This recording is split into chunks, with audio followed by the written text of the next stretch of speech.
Hey there everybody, this is Vicky of Eternal Athena Tarot and welcome to another video. Today I want to do something a little bit different than what I've done before in the past, and that is to take a single tarot card and really unpack it by way of its symbols and colors and imagery and figures so that we can arrive at a good understanding of what kinds of meanings does this card bring to a reading when it appears, as well as what kinds of questions to raise when we see certain cards come up. And today I'm going to be talking about the Seven of Cups, which I think is a really good card to kick off this series with, just because there's so much going on by way of symbols. So I'm going to be talking about meanings I've brought to this card in the past, just for me when they come up in a reading, but I also did some research on this card to get some other takes on what other readers have said about the Seven of Cups. So I'll be discussing that a little bit as well. So let's get started. Now, just describing the imagery of this card, what we see going on is a man with his back turned towards us, and he's kind of like a shadowy figure because he's all, he's completely black, versus a lot of figures that appear in the Waite-Smith tarot who are wearing clothing, or we can see their facial expressions. Here we can't see his face, and we can only see like a shadow that's, he's not facing us. So we don't really know what kind of expression he's wearing on his face and what he's thinking. We can't really tell that by looking at this card. And then we can see him facing a cloud of seven cups, which is, a really interesting scene to be looking at, because it's not quite often in real life that you would be encountering this kind of scenery. It's not reflective of what we would see in our, consensus reality. So one meaning I usually bring to this card when I see it in a reading, it has to do first with choices. Now there's one other card in tarot that I deem to be a choice card, that would be the Lovers. But the Lovers for me speaks more to choices pertaining to our personal relationships and the people that we meet and our friendships or any close intimate bond. Whereas this card, the Seven of Cups, for me stands a little bit more for the choices that we make in life, not just with respect to our friends and lovers, but also with respect to different paths that we can take. So each cup, for me in this card represents a pathway or an alternative that is available to us, and we have to decide what we want to pursue and what to prioritize. So that's the first meaning that I bring to this card whenever it appears in a reading. I tend to think about what is most important to me, and what do I, need to focus on in order to achieve a goal that I have, and what also, on the flip side, needs to fall to the wayside, what needs to be placed on the back burner so that I can focus my attentions on this one thing. Now the life lesson that follows from this is this idea that we need to really hone in on a certain, area or field or topic in order to make something of ourselves, because as anyone knows, it takes a lot of hard work to, let's say, build a small business or build up a career or build up your reputation as a renowned artisan or anything along those lines. So it's really hard to divide your attention amongst multiple things if you are really trying to make something of yourself in the world. So that's the first meaning I bring to the Seven of Cups.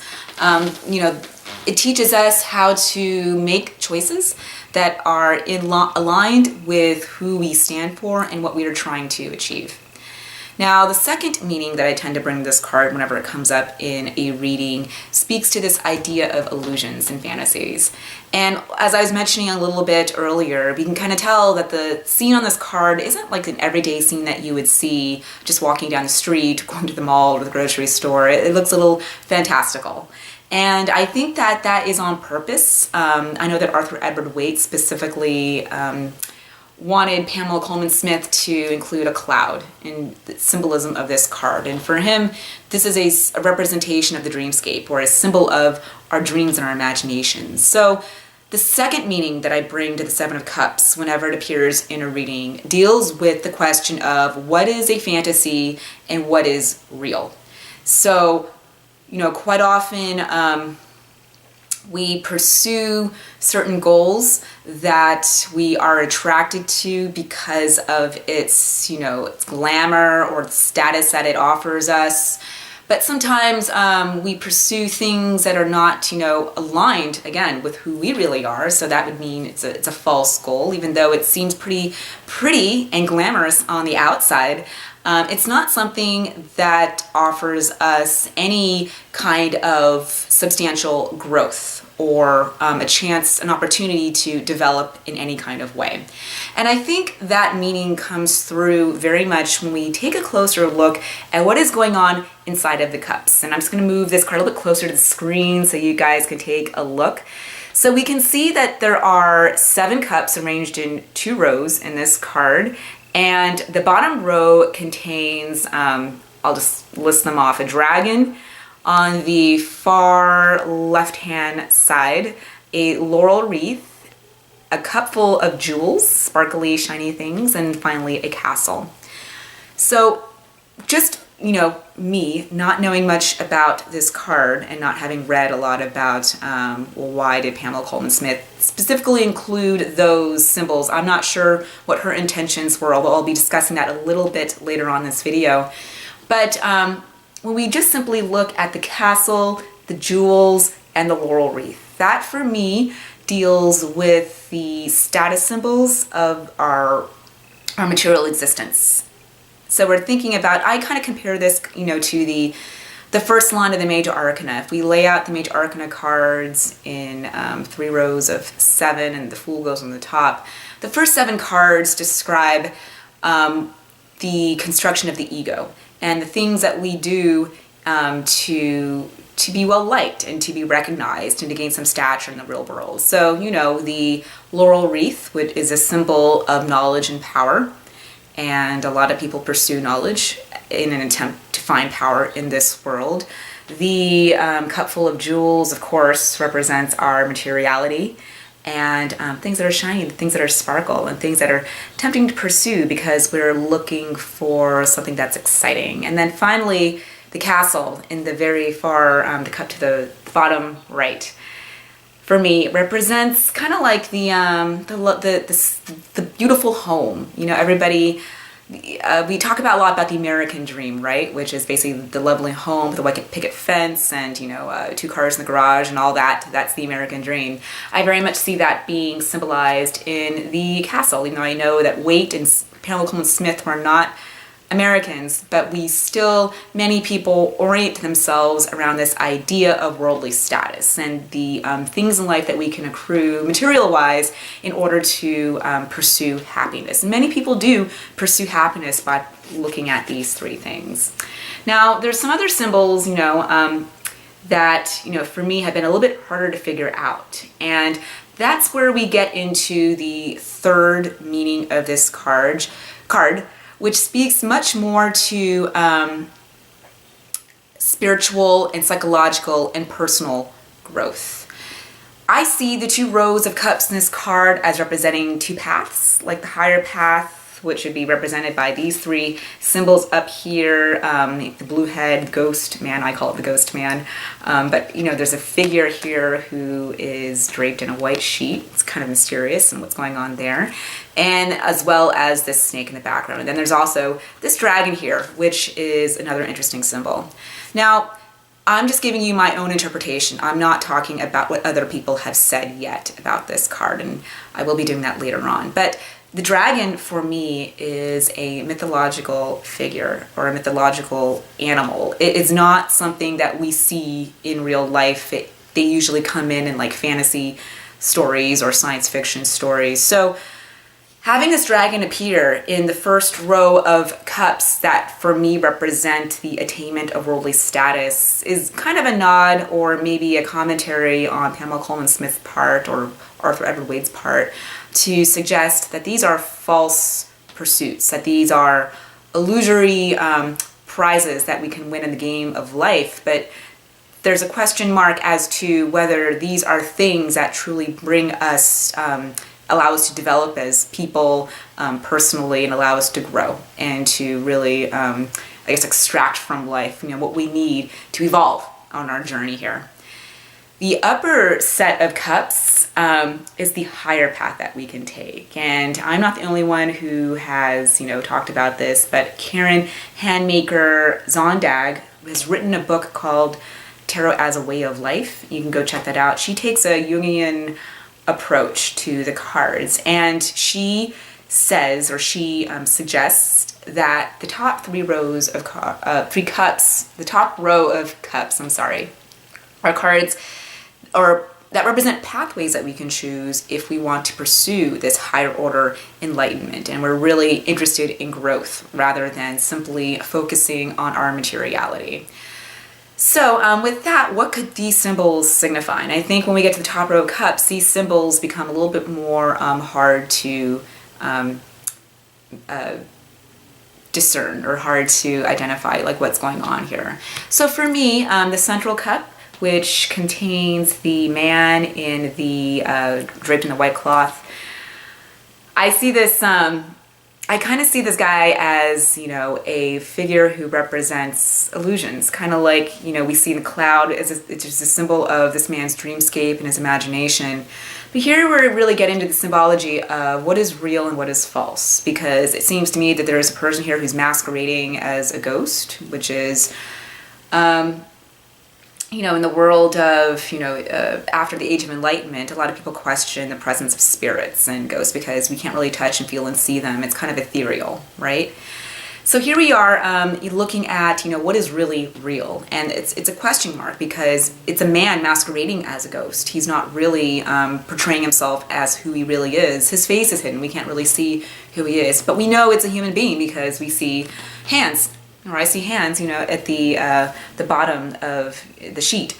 So the central cup, the man in the central cup, is kind of begging us to question what is real from what is false. And this is, I think, one of the questions that we bring to the Seven of Cups when it comes up in a reading, making sure that you are pursuing something that is real to you or is meaningful to you.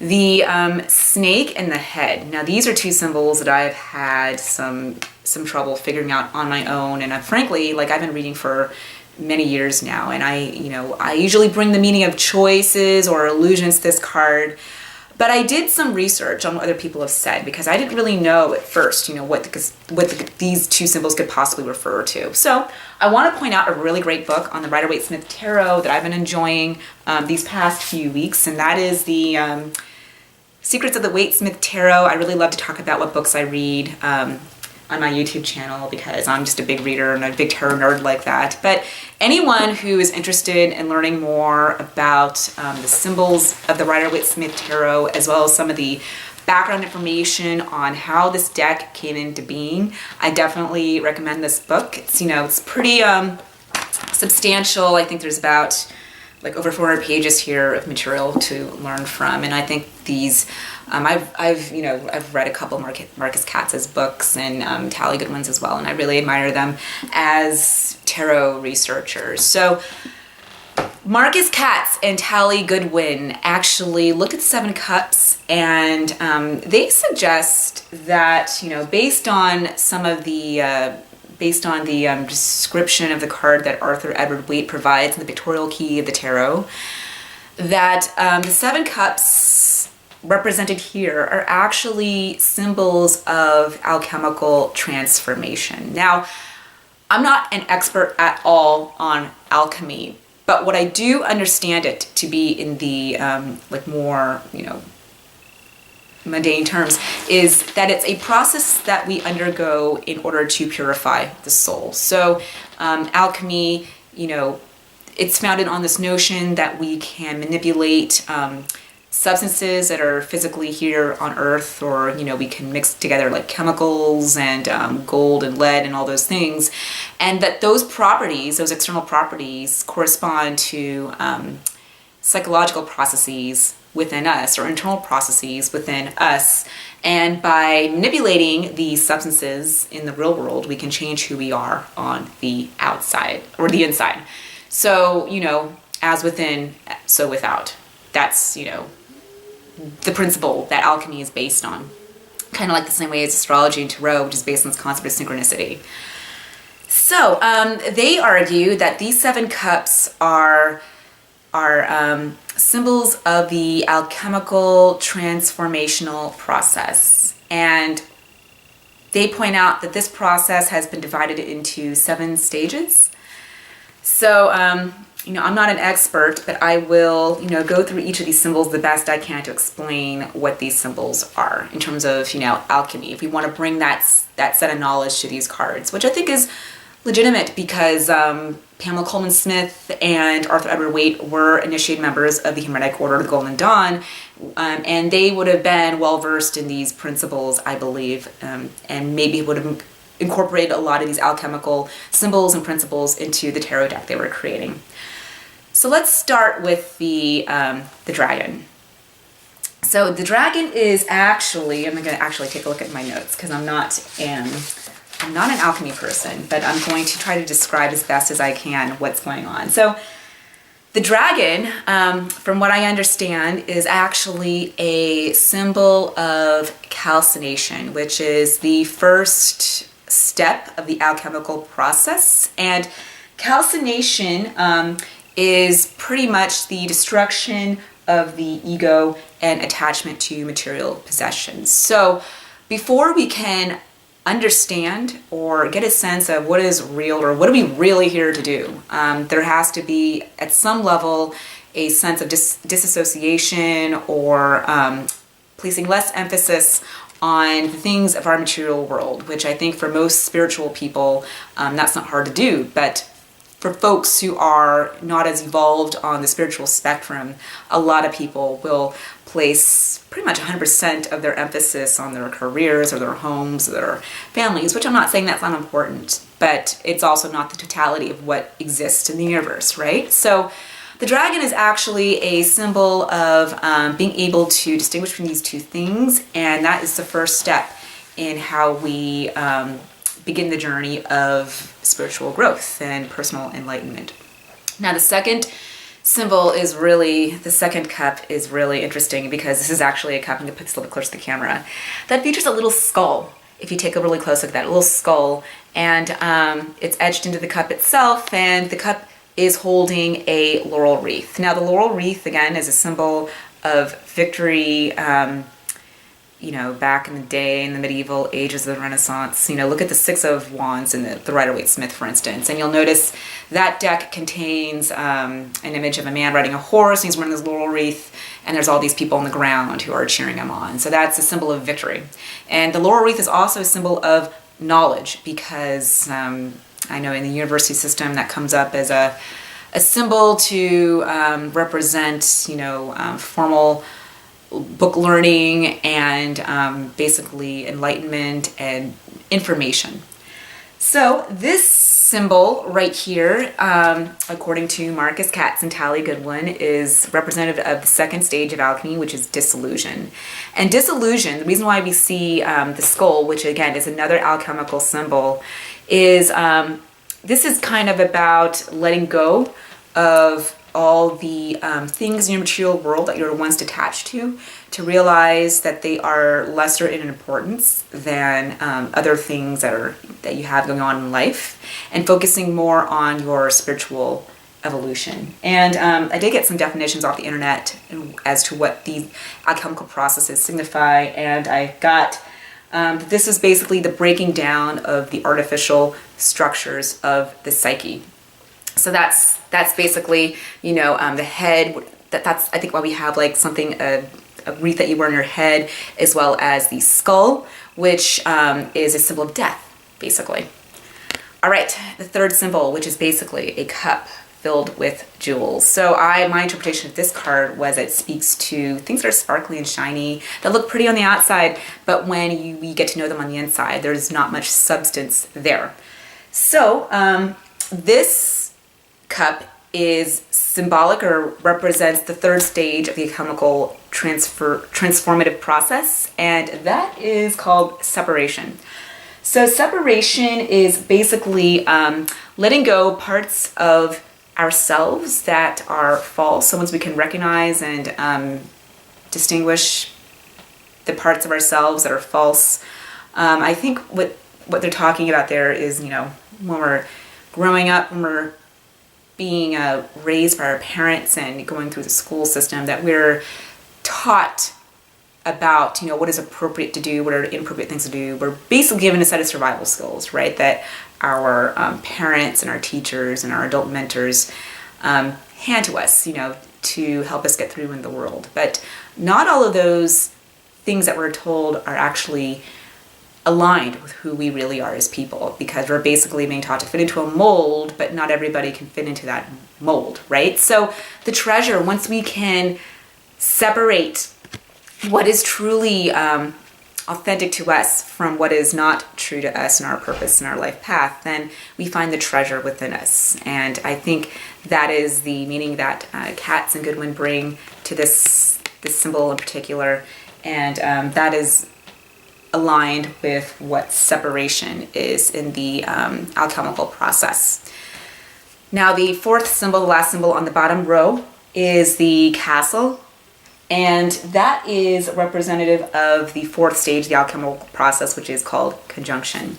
Now conjunction is, by definition, I got this off the internet, and I'll put the link of the site I got this from in the text box below so you can check that out.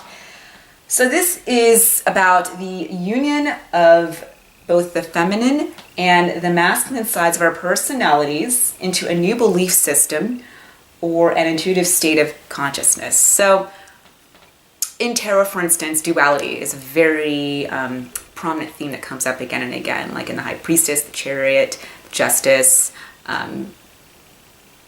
duality, like a Two of Cups. When every time we see cards that are speaking to the union of opposites. So there's opposites that are external to us, but we also have internally parts of our personalities that are incongruent with one another, but we have to learn through the process of life how to integrate those polar opposites within us. And when we do that, we can become whole, we can become enlightened, and we become the people that we were meant to be when we incarnated into this lifetime. So that is what the castle represents. So it's kind of like a coming home, and maybe that's what Pamela Coleman Smith was intending to communicate when she put this symbol in, but that's, according to Katz and Goodwin, what this symbol represents. Now let's go to the top row. So again, the bottom row of cups represents things that are of like a lower order nature, or maybe the beginning of the alchemical process, but these are pursuits that we can go after if we want to, but it's dubious as to whether it's going to bring us true satisfaction in life. If we look at the upper row, these are the symbols according to Karen Hanmaker-Zondag. I'll put the link to her book below as well, so you can check that out. But she argues that this top row of cups is representative of higher order pathways that we can follow in order to find spiritual truths about ourselves and to understand ourselves a lot better. So I'm going to start with the snake, which is the symbol that's right up here. And this made a lot of sense to me when I read about it in The Secrets of the Waite-Smith Tarot. But the snake, Goodwin and Katz argue, is actually a symbol of chi or kundalini, and that's another way of talking about our inner fire, our inner life essence. And I also read on the internet that this is the fifth alchemical, the fifth step in the alchemical transformational process of fermentation.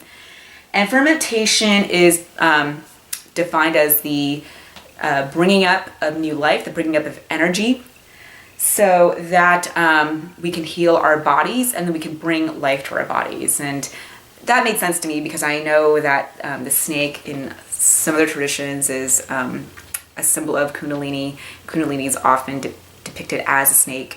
So it made sense to me that that's what that would represent. Now let's look at the central symbol. So this is the quote unquote the ghost man that I call it. The ghost man is representative of the sixth step in the alchemical process, and that is called distillation.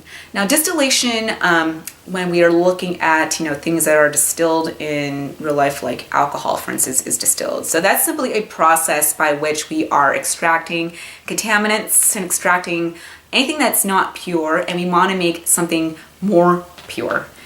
And so we here in the bottom row, we are distinguishing what's real from what's false and what's true to us from what's not aligned with our higher goals. And here we are beginning to integrate those lessons. So here is where we're talking about making ourselves pure, spiritual purification, purification of the soul.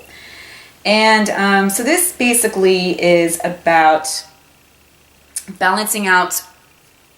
In this step, we were balancing out in this house, we are uniting the opposite sides of our personalities, our yin with our yang. And here is where we are learning how to balance these forces, as well as balancing lower forces with higher forces, which is why I think this is the central card in the Seven of Cups, or the central cup in the Seven of Cups. And let's see what else I have written in my notes. And this is, we need to balance these things in order to be a whole person, and also to know that the spiritual side of ourselves, our soul, that there is a soul, and it's just, as important, if not more important, as the ego. Because, if you think about the ego, is really only with us in this one lifetime. But for those of you who believe in reincarnation, the soul is the part of yourself that lives on and on and on, and we integrate all these life lessons through multiple lifetimes into our persons. So that is a ghost, and maybe that's why he symbolizes like a spirit-like, ghost-like type figure, is because he's representative of a more eternal aspect of yourself. Now, lastly, the last symbol to talk about is the man, or the blue head, actually, that is in the very last cup. And this is the final step, the seventh step of the alchemical transformational process, called coagulation. Coagulation. A lot of people call this guy the perfected human being. So once we've gone through all of these channels, these steps, we come out quote unquote perfect. Now, I'm not sure if anyone's perfect per se, because it's by definition, to be human is by definition to be flawed. That's the belief system from which I come. But by this, what we're talking about is the principle of the philosopher's stone. So this is the goal towards which we are all striving towards in life. And I would, if I could, pick a major arcana card to describe maybe what this concept means, maybe it's the world card, because this is like the end of a cycle, the end of a journey. It's where we've integrated all the lessons, possibly from previous lifetimes. And it is where we are coming in as masters of our environment and our worlds, because we have learned how to work with the forces of the universe versus work against them. So that is, in a nutshell, the alchemical transformational process, and how that principle comes up in these seven cups. So just to wrap up this video, I want to go over again some questions that may arise when you are doing a reading and this card comes up. What are some things that this card may be calling into question for yourself or your client, your querent, whoever you're reading for? So with that, let's go back to, again, this idea that the Seven of Cups is about choices. So what do you need to prioritize in life? What needs to be put on the back burner so that you can meet your goals? Also, the idea of, what is real versus what is false, because we see someone who's kind of like in this realm of imagination or dreamscape, which, is real in a sense, but we want to make sure that our dreams are aligned with what we can actually do. And sometimes we have higher aspirations for ourselves, or I'm not saying that you can achieve those things, but we need to know who we are as people, because, there have been lots of, people or cases out there where you strive for one thing, but you actually achieve another thing. So what is realistic? What's the thing about the realm of possibility? What could I really do that is something that could actually happen? I think that's one of the things that this card brings up. And then lastly, if you want to bring this alchemical meaning to this card that I've just talked about at length, then the Seven of Cups also becomes about the internal changes and the growth that happens as a result of making certain choices. So that's basically, you know, what I see going on in this card. You know, 3 different ways to look at this card, and the whole alchemy thing is not something I really knew about, so I want to share that with you guys. And I hope you enjoyed this video. Let me know what you think. If you like this video, go ahead and subscribe. And also, you can find me on the web at eternalathena.com if you want to book a reading with me, or if you want to learn tarot with me. I have an online course available called the Tarot Toolkit. And if you're in Los Angeles, I'm actually teaching a 6-week Tarot 101 course for beginners at tarot.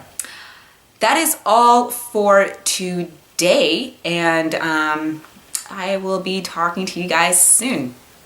Bye-bye.